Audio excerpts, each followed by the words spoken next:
watch that video, you know, I just say,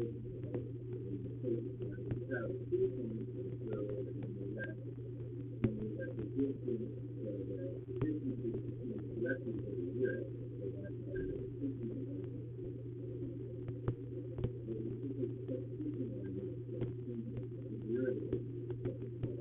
so then I thought of that, and I did so with the 40 and it's still in there, so that's why but it looked at them and said, there's right? So this function is there. This is from section 228,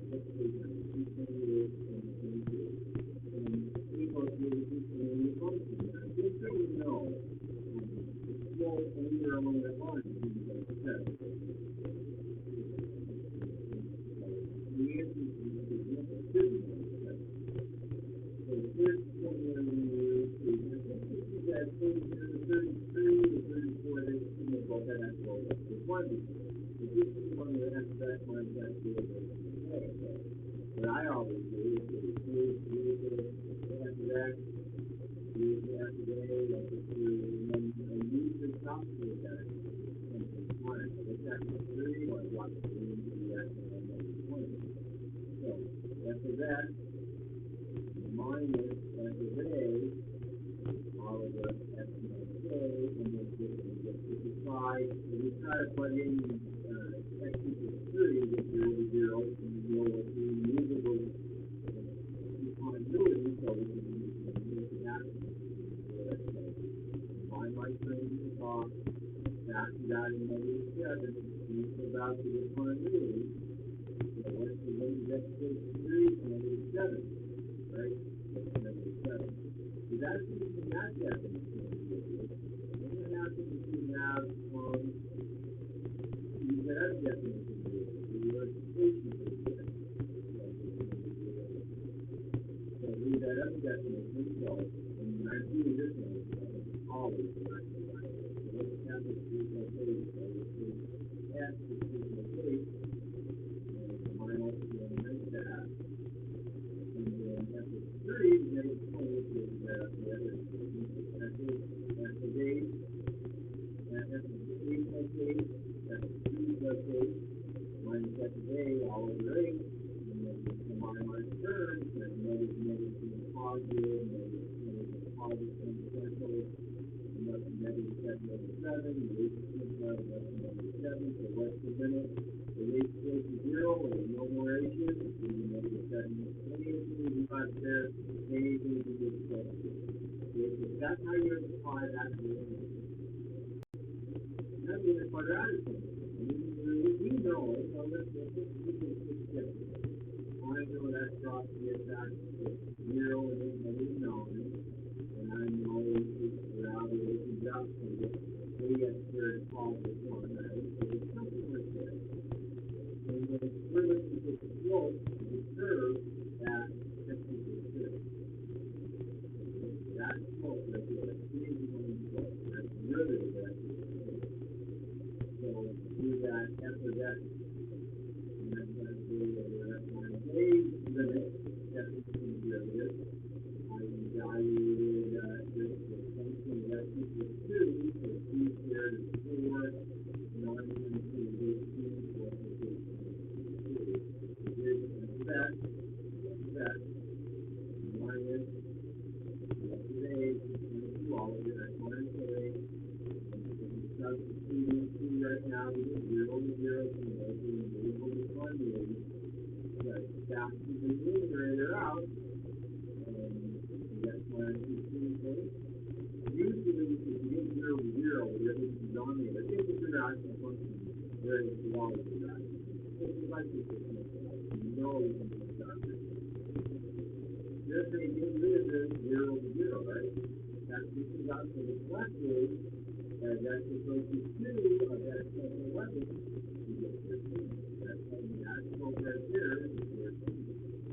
Then doing the other derivative of heavy testing derivative, 2 plus 8, so that's going to be the other place minus 2 of X, and we're at 2 plus 8, so 2 plus 8 squared, that's 9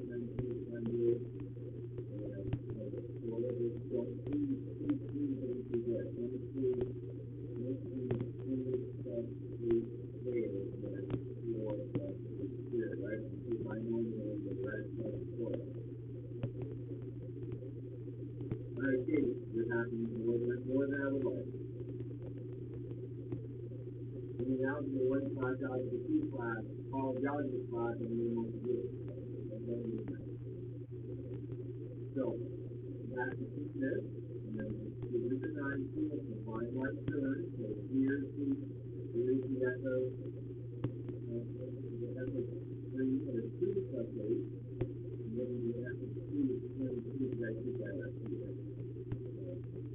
622 minus 22 is gone, stacked up, and it's painful. Now the 8 goes to 0, 0 plus 13, 13 is really less than violent stuff.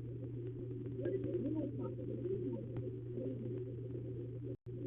Now what we're doing is get a radical function, and we have to have the which that means is radical. So when we get any f of x times f of a over x minus a, so f of a is 6, so f of 6 is 6 minus 2 is 4, so it's 2.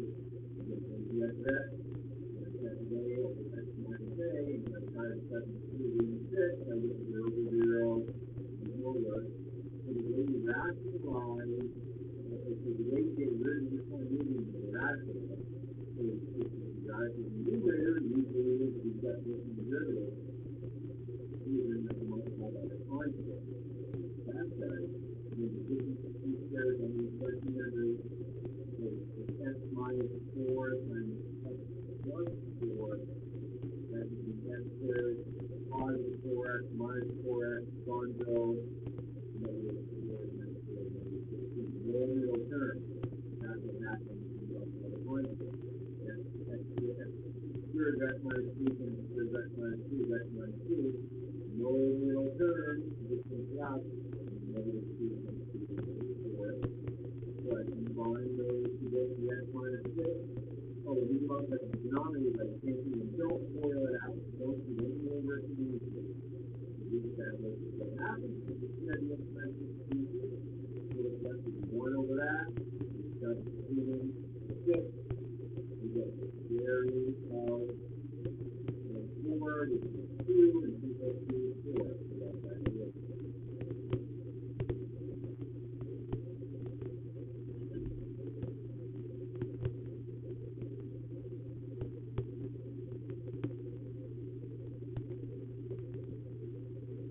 So the same kind of thing here. Looks like it's 6 plus 8. Well, the square root of 6 plus 8 minus 2. Well, that's 8 minus 2. Well, I get 6 minus 2 is 4. And then we have to put the 2 right up above. So f of 6 plus 8. So f of that's the f of 8 plus 8 is 6. So 6 plus 8 minus f of 6 all over 8. Do that conjugate thing again, and you can slide 6 by 4. That's 4 minus 4 is 0, so it means 8 over 8, and then that's trinomial. The 8 can cancel out, and now we get that line is 0 over 0, right? Now we got 8 over 0, that becomes 4, 6 over 2, 2 over 4, 1 together. Last time the problem gives people a hard time is with a fraction question. And it's going to do that same trick. And the first two that I did here, others need to go over it. I do need to evaluate this function of negative 1. Right? Negative 1 is 4. So here's the f of that. Minus the f of a. There's negative 1 mistake. All of x minus negative 1. That's positive. So what I have to do is I take this numerator, take one fraction, so I multiply this fraction by 4 over 4, multiply this fraction by x minus 3 times x minus 3, gives me this, combine my terms, gives me this, take it as a denominator, right? And then dividing this fraction, taking 6 over the denominator, the bottom fraction, and then the x plus 3 x is 1 cancel out. And then 1 over 4 times x minus 3, x is going to become negative 1, x is going to be 4 times negative 4 times negative 16. And what we do with the other pattern, probably a lot of things are not going to have to go with it. Notice that I get the exact same thing. So you're going to have to do whatever you want radical analysis. So we look into some concepts and then